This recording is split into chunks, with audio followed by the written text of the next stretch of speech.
Après les diplomates de la CEDEAO, le président de la transition a reçu vendredi une délégation d'ambassadeurs de l'Union européenne.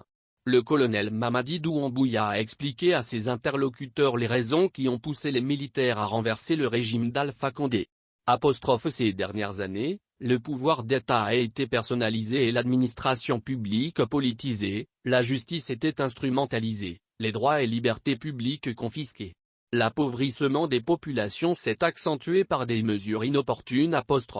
Pose comme diagnostic le président du Comité national du Rassemblement pour le développement, CNRD. Il assure c'est face à ces périples que le Comité national du Rassemblement pour le développement a décidé de prendre ses responsabilités pour ouvrir une ère nouvelle à la Guinée, une ère de dignité et de rassemblement autour de l'essentiel, une ère de liberté, d'espoir et de l'espérance pour tous les Guinéens. Désormais aux commandes du pays, le colonel Doumbouya annonce qu'il entend réconcilier les Guinéens, bâtir des institutions fortes, gage de démocratie, de l'état de droit et de bonne gouvernance, refonder l'administration pour en faire un levier du développement. Au cours de la transition, il affirme que le gouvernement va s'atteler à poser les bases d'une justice indépendante et accessible à tous. Il indique aux diplomates qu'à la lumière de consultations nationales nous avons organisées avec les acteurs de la vie nationale, nous avons élaboré et promulgué une charte de la transition dont les organes sont en voie d'être mis en place.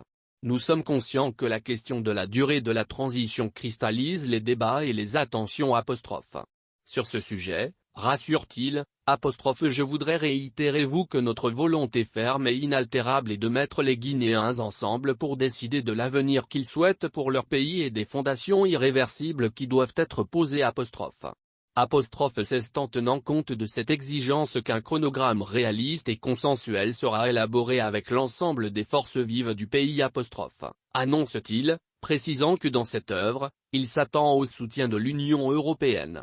Il réaffirme la ferme détermination du CNRD et du gouvernement de rester à l'écoute de vos préoccupations, de vos conseils et de vos recommandations. Parce que nous avons un destin lié et un avenir partagé.